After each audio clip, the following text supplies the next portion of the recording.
telling the young kids, many of them, all of them after 12, they have come here, that you have lots of brothers, sisters, and uncles and nephews and parents here. You have also some grandparents.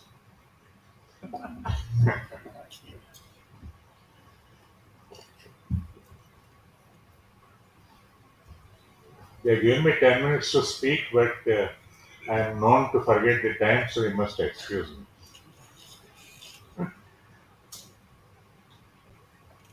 We started our journey in 1991 by doing the first ever MBA to be born in India with a ready-made US collaboration. At that time, there were no regulatory agencies for this. So we thought that at least one government approval we need. We got an approval from RBI, Reserve Bank of India, because it involved some expenditure towards the collaboration payable to US. Therefore, we got an approval from them. I named it ITM. Part of the reason Professor Mani touched that what is the future? Future is managing technology. As simple as that. In those days, technology was a mysterious object, and only master's level and PhD level people used to be able to think of technology, forget about managing it. But as times roll in, we have seen that our flagship product MBA is losing its sheen and will no longer be the kind of the most sought after degree for employment. No. By the time you guys graduate, I suspect that half of the jobs for which MBAs are hired in this country will go to BBA and B.Tech holders. The skill sets required for managing large organizations and organizations working with technology will be available for ordinary, even 10th, 12th class students or PBA students, definitely. That is the future. Already more than 90% of jobs in USA, Canada, and European Union, which are called managerial jobs, are held only by undergrads. That means bachelor degree holders. Many countries in Europe have shortened this 3 years also. In UK, Germany, France, Italy, Spain, you can get a bachelor's degree in only 2 years after high school, SSC, after 12. That means the mystery behind technologies, ideas, and policies and attitudinal approach to management of a small industry or a company or a city or a government or even a nation or in the army have grown into consolidated themselves into simply understandable concepts, and all the complexity has been taken over by technology. So, what is technology today? In my time, I graduated with a electrical engineering degree in 1961. This is my 64th working year. Technology meant working with machines, working with mechanical and electrical energy, working in a railway engine, working in a textile mill, working in a steel mill.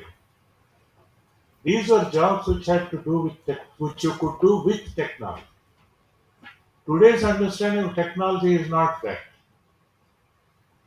Technology is a set of ideas, programs, and mental attitude required to run all this, and the approach is same. Whether electrical, mechanical, textile, metallurgy, transportation, healthcare, whatever it is, the attitudinal approach to the ways of managing for efficiency, throughput, and outcomes, measurable, deliverable outcomes, is the same. And in these 3 years here, you're here for this purpose of assimilating that undefinable thing which technology itself cannot do.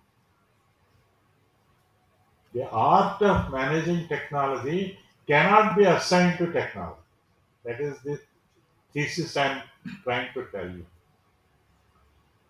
There is a very famous question going around in AI circles. What AI cannot do? When you deal with artificial intelligence, any LLM or any agent or any bot or a machine learning or deep learning, whatever it is, a human does interact with a machine. And there is what is known as a context window.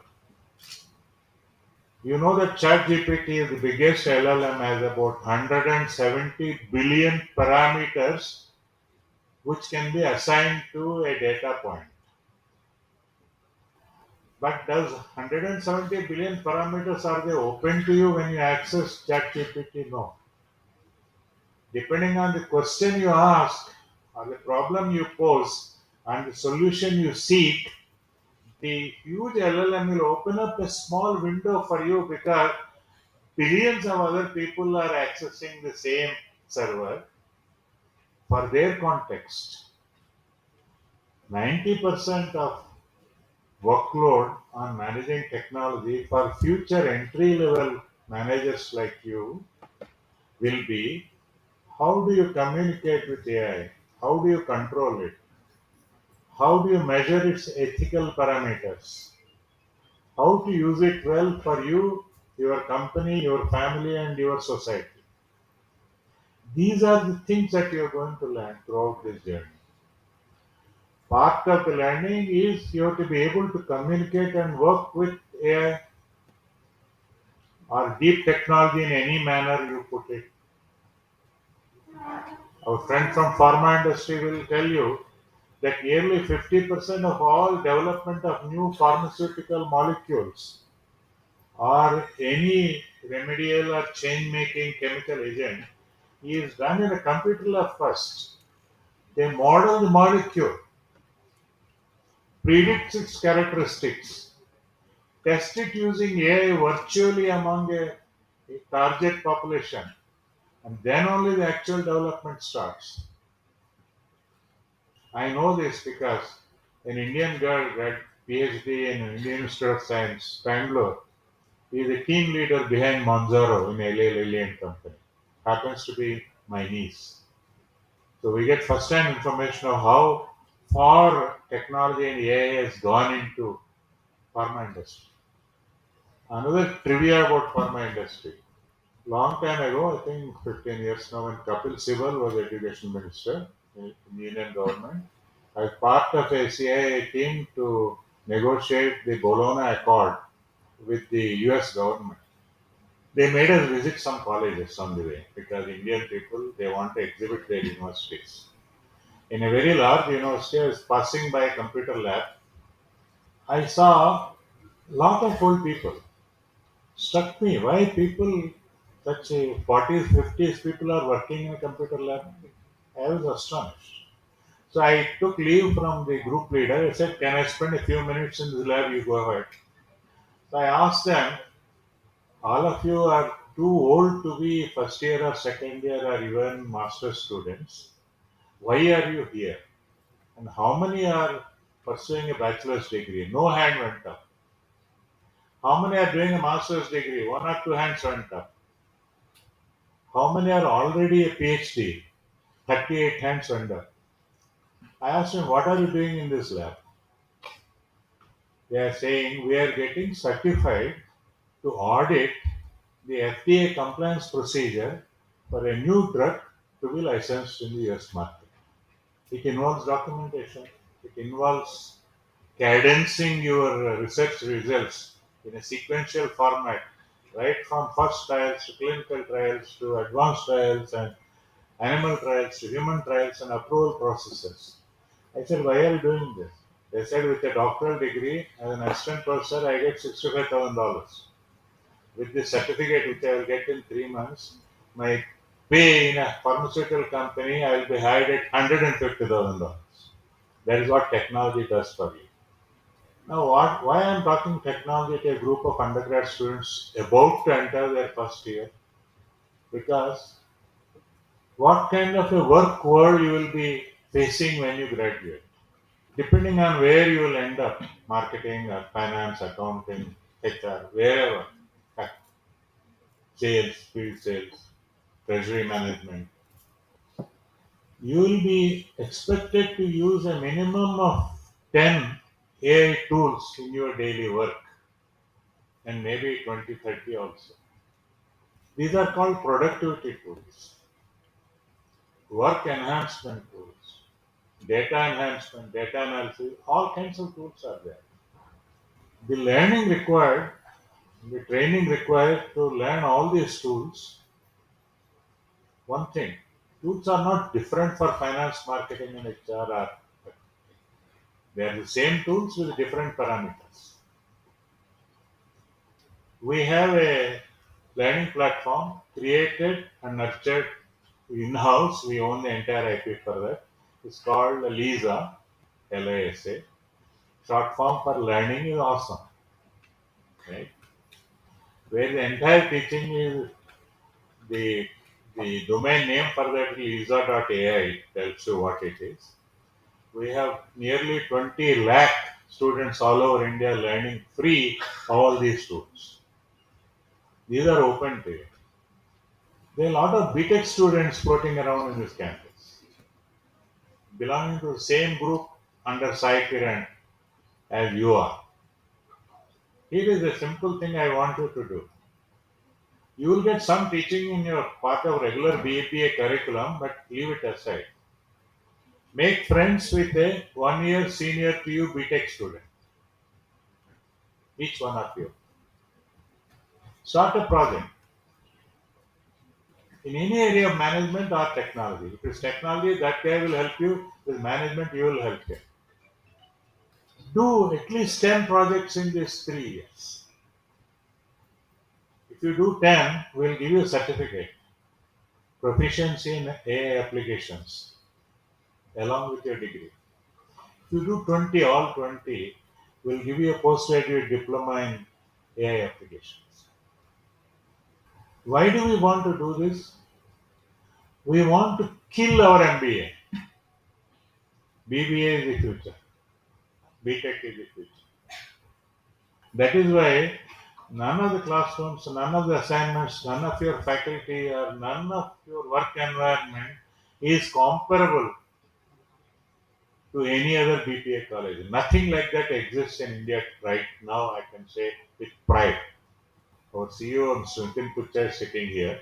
Long while ago, when he joined, much sought after Podar College for his BCom degree, he spent 95% of his time outside the college.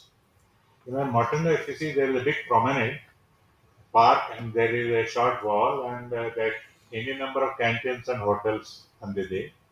The time was very pleasantly spent on those small walls and benches, chit chatting and thinking about life in future and wondering why they are there. Mostly, this program is designed so that you will find that you will enjoy life more by being in the classroom, in the lab, talking to somebody about something worthwhile. You may try pubbing and going and here and there. You will find that that is a less pleasurable activity than doing something in a project which and producing a result which has not existed before. Doing something new every day of your life here, we give you the opportunity for that. Something new may be fun, maybe a joke, maybe practical, maybe intended as a parody, or intended as a new way of facing HR problem, or a new way of. You heard of fintech? Now buzzword coming up is martech, technology and marketing. HR tech is already becoming universal. We just adopting, I think, starting or adopted already people strong in our group organization as a HR driver. So we have already created, his team has created recruitment bots, Reliance Jewelry, salesman, sales girl bots, Do something like that.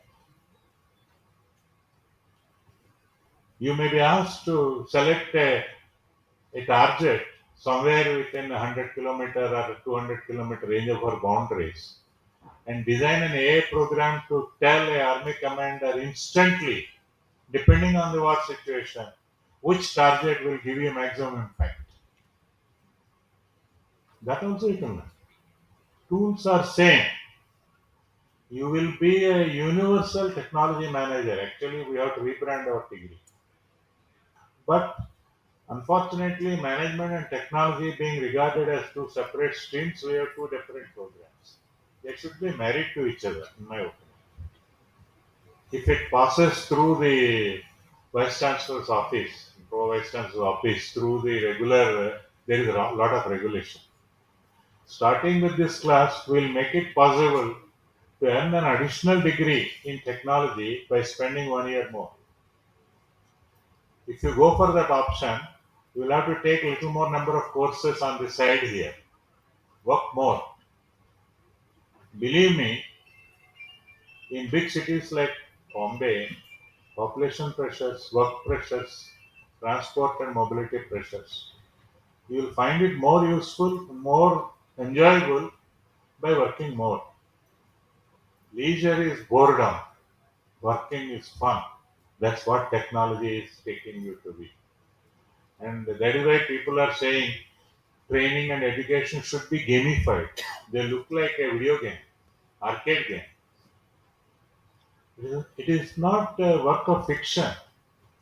We're trying to work with Maruti Suzuki in establishing a training relationship with them in their Gurgaon based factories.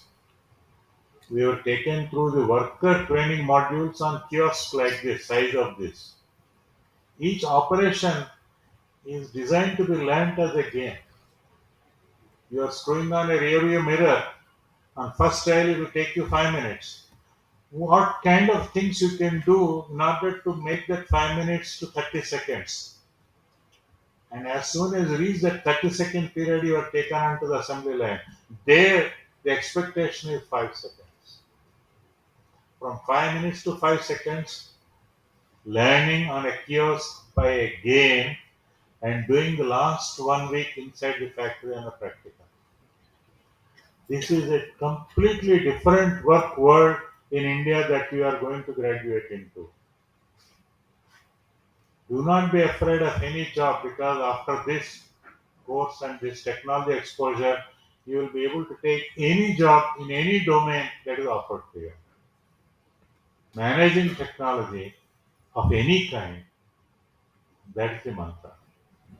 And in that mantra, usually mantras we utter in pujas and vrat, Satyanarayana Kalha, Balaji, Ganpati. They are also accompanied by blessings. Here is a blessing from the oldest man in the hall today.